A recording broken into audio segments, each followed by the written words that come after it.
Manchester United mengalami kekalahan memalukan dengan skor 0-1 oleh Arsenal dalam pertandingan Liga Inggris yang diadakan di Old Trafford, pada Minggu tanggal 12 Mei. Pertemuan ini menandai laga kandang terakhir United musim ini. Gol Leandro Trossard mengakibatkan kekecewaan besar bagi Manchester United di hadapan para penggemarnya. Masalah untuk Manchester United tidak berhenti setelah kekalahan berturut-turut dan rasa malu di stadion mereka sendiri. Malam tersebut menjadi lebih buruk ketika Stadion Old Trafford mengalami kebocoran selama hujan lebat yang terjadi selama pertandingan. Chelsea dikabarkan siap untuk menerima tawaran untuk salah satu penyerang berpengalaman mereka, Raheem Sterling, di bursa transfer musim panas. Pemain berusia 29 tahun itu gagal untuk mencapai level yang sama di Stamford Bridge seperti yang dia lakukan bersama Manchester City, dan bahkan ia telah menjadi pemain cadangan untuk Mauricio Pochettino akhir-akhir ini. Sterling masih memiliki 3 tahun tersisa dalam kontraknya. Tetapi menurut Vicajes, The Blues terbuka untuk menerima tawaran untuk jasanya pada musim panas ini. Menghapus beban gaji Sterling yang besar dianggap sebagai motivasi yang signifikan. Anthony Martial akan meninggalkan Man United pada musim panas setelah kembali gagal masuk skuad pada matchday melawan Arsenal. Menurut Fabrizio Romano, masa kerja pemain Prancis itu di Old Trafford sudah habis, karena ia akan meninggalkan United pada akhir musim ini sebagai pemain dengan status bebas transfer.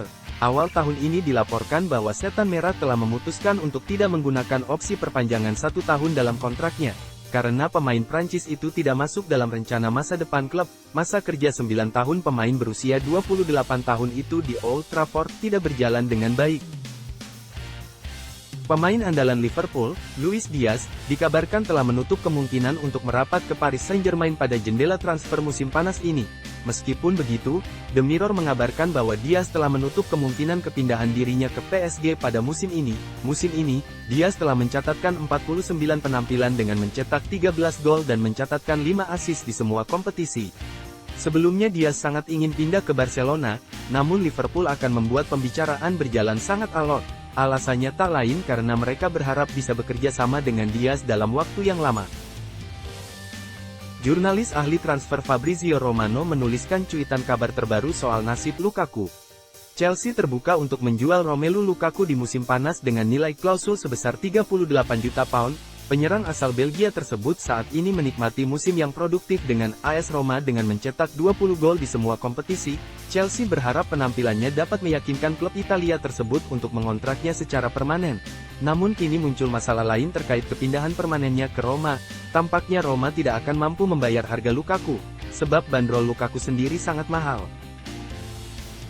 Asa Arsenal untuk merekrut Martin Zubimendi di musim panas nanti menemui kegagalan. Sang gelandang dikonfirmasi akan tetap menjadi bagian dari skuad Real Sociedad di musim depan. Pelatih Real Sociedad itu menyebut bahwa sang gelandang sama sekali tidak punya rencana untuk angkat kaki dari La Real pada musim depan. Lebih lanjut, Alguacil optimistis bahwa Zubimendi tidak akan tergoda untuk pindah ke Arsenal atau ke klub besar lainnya. Ia meyakini bahwa sang gelandang masih akan jadi jenderal lini tengah La Real di musim depan. Atletico Madrid dikabarkan siap mendengarkan tawaran untuk penjaga gawang utama mereka, Jan Oblak. Untuk kali pertama setelah lebih dari 10 tahun lamanya, Atletico Madrid kemungkinan akan memiliki seorang penjaga gawang utama yang baru di musim depan nanti setelah masa depan Jan Oblak di Metropolitano tidak lagi pasti. Menurut kabar yang dilansir Relvo, Oblak membuka peluang untuk meninggalkan Los Rojiblancos di musim panas nanti demi pengalaman baru. Situasi tersebut telah dibahas oleh kedua belah pihak dan petinggi klub telah sepakat tidak akan menghalangi keinginan pemain 31 tahun tersebut jika ada tawaran yang sesuai datang. Real Madrid telah mengintai bek milik Sevilla, Juanlu Sanchez musim ini. Karena mereka mengawasi potensi pengganti jangka panjang untuk Lucas Vazquez dan Dani Carvajal. Selama periode pertamanya di La Liga, Juanlu Sanchez menunjukkan potensi yang cukup untuk tampil menonjol di usia yang begitu muda. Juanlu Sanchez menikmati paruh pertama musim yang luar biasa, mendapatkan tempat sebagai starter sementara menggantikan Jesus Navas yang berjuang melawan cedera. Kini menurut Diario AS, Sevilla siap melepaskan Juanlu Sanchez pada bursa transfer musim panas ini. Sevilla akan mengizinkan Sanchez pergi musim panas ini jika ada tawaran yang bagus. Aston Villa sukses menahan imbang Liverpool dengan skor ketat 3-3 dalam laga pekan 37 Premier League, yang digelar di Villa Park, Selasa dini hari waktu Indonesia Barat. Laga baru berjalan 2 menit, Liverpool sudah berhasil membuka keunggulan. Crossing Harvey Elliott bermaksud diamankan kiper Emiliano Martinez. Namun, bola justru terlepas dan masuk ke gawangnya sendiri. Aston Villa mampu menyamakan skor menjadi 1-1 lewat gol Tielemans 10 menit berselang. Liverpool kembali memimpin di menit ke-23, Joe Gomez mengirim crossing yang dituntaskan Gakpo menjadi gol. Hanya 2 menit usai kembali dari kamar ganti, Liverpool semakin menjauh lewat gol Kwanzaa. Tuan rumah semakin termotivasi setelah Duran melepas tembakan keras yang tak bisa dimentahkan Alisson Becker di menit ke-85. Benar saja, 3 menit kemudian Duran kembali mencetak gol. Tak ada gol tambahan yang tercipta dari kedua tim di sisa waktu. Skor imbang 3-3 pun menjadi hasil akhir laga ini. Berkat hasil ini, Liverpool masih tertahan di peringkat ketiga klasemen dengan poin 79. Sementara itu, Aston Villa di peringkat keempat dengan poin 68, memperbesar peluang mereka lolos ke Liga Champions.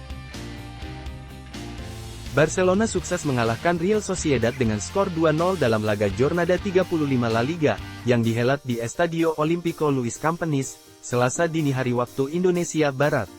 2 gol kemenangan Barcelona pada laga ini masing-masing tercipta di babak pertama lewat aksi Lamine Yamal di menit ke-40 dan eksekusi penalti rapinya di akhir babak kedua.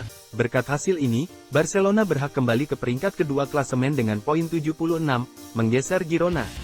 Sementara itu, Sociedad menduduki peringkat ke-7 dengan poin 54.